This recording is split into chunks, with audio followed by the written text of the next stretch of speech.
তোমরা দেখো আজকে করেছি পাবদা মাছ দিয়ে, ভোলা মাছ দিয়ে আর ঢেলাপাশা মাছ দিয়ে সর্ষে পোস্ত।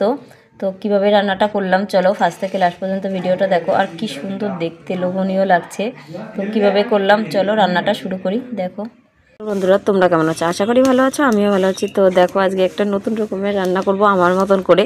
তো আমি যদি 2-3 পিস মাছ বেঁচে থাকে তো আমি সেটা রেখে দিই, তো তাহলে একবার হয়ে যায়। তো দেখো 4 পিস পাবদা মাছ, 2টো ভোলা মাছ নিয়েছি আর ঢেলাপাশা মাছ নিয়েছি 2 টুকরো। তো এটাই ছিল। তো এটা আজকে রান্না করব পোস্ত, সর্ষে, কাজু বাদাম দিয়ে সুন্দর করে রান্না করব। তো কীভাবে রান্নাটা করি চলো ফার্স্ট থেকে লাস্ট পর্যন্ত ভিডিওটা দেখো। তো এখন আমি কড়া বসিয়ে দিয়েছি। তো এখন সর্ষের তেলটা দিয়ে দেবো। যেহেতু সর্ষে বাটা, পোস্ত বাটা, তো সর্ষের তেলটা দিলেই বেশি ভালো হয়। তো এখন আমি সুন্দর করে মাছগুলো ভাজা করে নেব, তেলটা গরম হতে থাকবে। বন্ধুরা তেলটা গরম হয়ে গেছে, তো এখন একে একে পাবদা মাছটা দিয়ে দেবো, সুন্দর করে ভাজা করে নেব। বন্ধুরা পাবদা মাছটা ভাজা হয়ে গেছে, তো তুলে নেব। এখন পাবদা মাছটা তুলে নিয়েছি।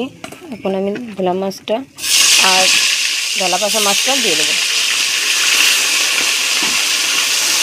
সুন্দর করে এখন ভাজা করে নেব। সব মাছ ভাজা হয়ে গেছে, তো এখন আমি তুলে নিচ্ছি। বেটে নিয়েছি, লঙ্কা নিয়েছি, পোস্ত নিয়েছি, কাজু বাদাম নিয়েছি, সর্ষে নিয়েছি আর জিরে নিয়েছি, একসঙ্গে বেটে নিয়েছি। তো এখন আমি সেই মাছ ভাজা তেলে এখন দিয়ে দেবো আমি জিরেটা একটু লাল লাল করে ভাজা করে নেব। দেখো জিরেটা ভাজা হয়ে গেছে, তো এখন আমি সেই বাটা মশলাটা দিয়ে দেবো।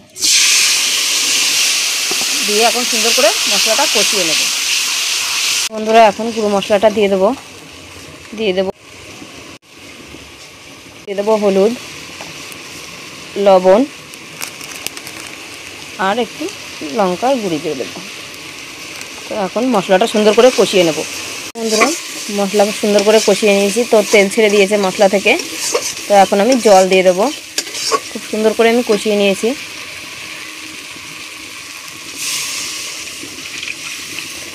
ঝোলটা ফুটতে থাকবে। বন্ধুরা ঝোলটা কিন্তু ফুটে গেছে, তো এখন আমি এক এক করে মাছগুলো আমি দিয়ে দেবো। সব মাছগুলো দেওয়া হয়ে গেছে, তো ঝোলটা আর একটু ফুটবে। প্রায় হয়ে এসছে বন্ধুরা। এখন আমি 2টো বাটা ফাটিয়ে দিয়েছি, তো 2টো লঙ্কা দিয়ে দিলাম, কাঁচা লঙ্কা। বন্ধুরা হয়ে গেছে তরকারিটা। তো কেমন লেগেছে অবশ্যই কমেন্ট করে বলো। তো ভালো লাগলে সাবস্ক্রাইব করে পাশে থাকো। আর তোমরা এরকমভাবে তরকারি করো কিনা, মাছ